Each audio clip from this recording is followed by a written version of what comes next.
I want to thank my colleague for sharing his time with me. I hadn't intended speaking on this, but actually the whip, when the Minister Naughton read out the amendments, it alerted me, the Corrib Navigation Trustees, because for my sins I spent 10 years of my life on that august body, which theoretically did a brilliant job.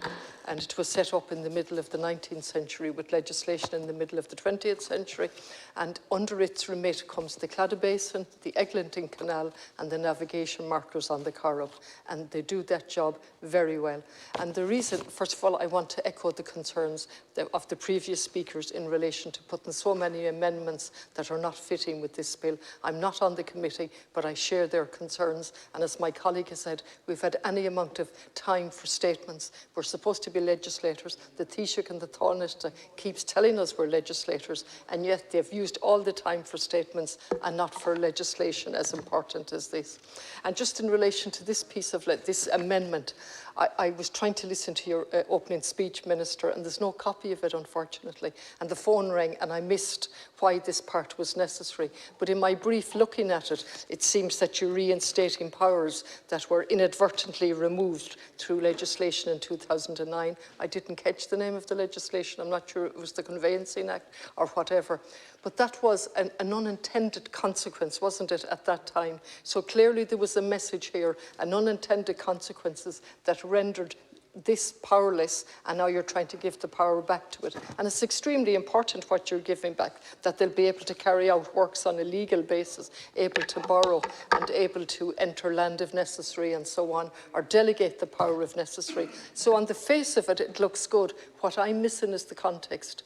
And given my experience on that, which was an independent body, but the Secretary was also the Director of Planning on the City Council, one and the same, which caused great difficulty, because when we were watching unauthorised developments abutting the land of the Corrib Navigation Trustees, that Secretary wrote to himself as the Director of Planning, or whatever title he had. I'm not personalising this. What I'm trying to show you is he was Secretary of the Trustees, and we were asking him to highlight unauthorised development, and he writes to himself in the capacity as the Director of Planning in the local authority. We sorted that out, but that was there were the battles we had as trustees to keep that body independent and hold the Claddagh Basin, the Eglinton Canal, and all up the piers and the navigation markers in trust for the people of Galway.